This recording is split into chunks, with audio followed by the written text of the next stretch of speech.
me, life goals, Netflix, hamburgers, memes. I promise you there will be something. There will be something that gets in the way, and it will feel very practical. I was talking to one of you. Remember, fear isn't always rising up as panic and overwhelm. Fear disguises itself as practicality. Write that down. If you've written it down, write it down again. Fear disguises itself as practicality. Fear says, now's not a good time. This isn't practical. This isn't realistic. I should wait for a better time. I'll do it in January. And it's going to keep you from your dream. Why? Because you have a mechanism, a cybernetic set point, arguing for your comfort zone. I have that, you have that. What's one thing that's standing between you and all your dreams? Laundry. Let me just... Yourself. The answer is obviously you. I'm pretty sure it's laundry. When Maeve had the vision for the electric car, and she had the vision, she said, I'm really keen on this, and I would really love this, but it's not possible. There's no money for this. We've got 2 boys that are going to university, and it's not practical. But one day, we're going to have an electric car, and it's going to be amazing. Maeve, would you love that electric car this year? Well, yeah, but. And we'll argue for our conditions, and you'll have lots of people that will agree with you on your conditions. Nod your head. You might have already made agreement with each other's conditions around your table. Yeah, you're right. I said, well, Maeve, what's a step you can take? And so she took a step, and that step helped her discover that their over 100-year-old home couldn't support an electric car. Well, that's a sign from the universe. It's not meant to be. Maybe later we'll start saving, and right, there's a practical way we think I'll just start putting a little bit away and I'll save, and one day we will have this. Well, what if you could, Maeve? And they start taking steps, and all of a sudden, guess what, Stacey? This happened and that happened. Pretty soon we're driving the car. But not at the thinking of I can't afford it, not at the thinking of later. Providence moves at the moment of decision. I've been talking a lot about Jim Carrey today. Jim Carrey was interviewed on Oprah, and he's telling her about how he had the $10 million check, and he's visualizing this, and he's going up to Mulholland Drive and embodying it. And he would stay there until he could feel it himself in it. And she says to him, well, I guess this visualization stuff really works. And he said, well, yeah, but you can't visualize and then go sit on the couch and eat a sandwich. You must act on your dream.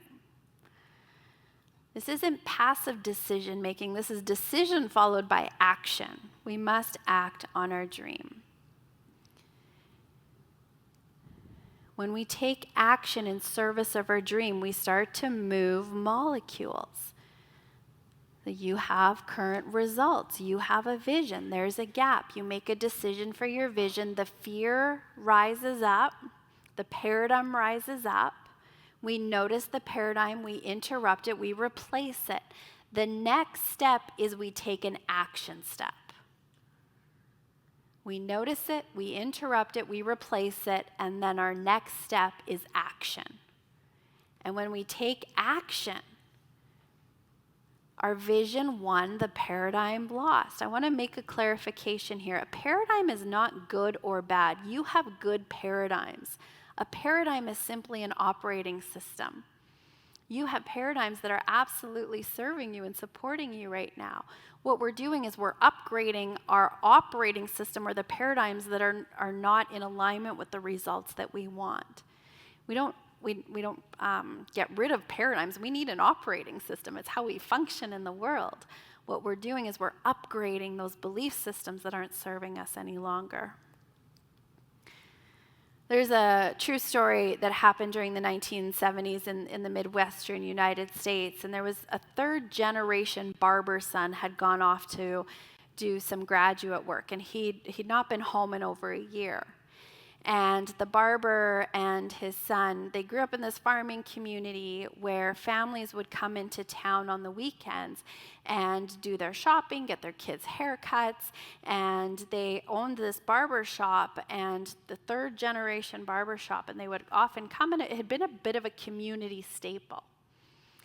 And the son goes off, and he's in college, and he's checking in with his family every now and then, and he comes home from school, and he's just noticing his dad's not the same guy. He's just more spending more time in his room. He's a little bit sad. He's quiet, and he finally says, "Hey, Dad, what's going on? What's going on?" And the dad says, "Well, we had some competition move into town. And it's one of these chains, and they've moved into town, and they're offering $6 haircuts. And our business is on the decline, and I've got enough money to operate for another month or so, but after that, I've done the math, and we're going to be closing shop, and I can't believe that third generation, that this is going to end with me, and I see no way out." And the son had been reading some things and studying some things, and some of the things we're studying here. And he said, "Hey, Dad, it doesn't have to be that way. There's got to be a solution here." The son understood this principle. We can't have a problem without a solution. We can't have a question that doesn't have an answer. You cannot have a problem right now. You wouldn't be able to have that problem if a solution didn't exist. You can't ask a question if the answer didn't already exist. And the son understood this. He said, "Dad, would you be willing to do something with me? Let me help you here." Dad said, "I've tried everything.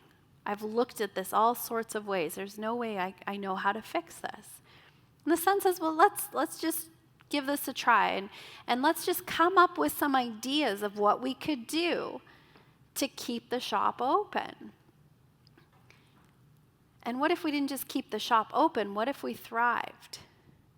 So here's what we're going to do. Let's just write down any idea that we have in order to save the barber shop and to keep going." And the dad's a little bit reluctant, and finally says, "Okay, fine. Well, we could close our doors." The son says, "Yeah, well, I guess we could. We could close our doors." And they're talking, "Well, maybe we could do some marketing." "I've tried marketing. Nothing's worked." And they're going through this process, and after some time of coming up with ideas, they're starting to flow a little bit more, and then all of a sudden there's an idea that just jumps off the page. And you both get pretty excited about this idea. Son goes off back to school, calls his dad in a couple of weeks, and just the way his dad answers the phone, he knows something has changed. It's like, "Hey, Dad, what's up?" "Well, I did it. I executed on that idea. And not only did our normal clientele return, we're up 11%. We're going to be okay." Do you want to know what the idea was? To put a sign over the door that says, "We fix $6 haircuts."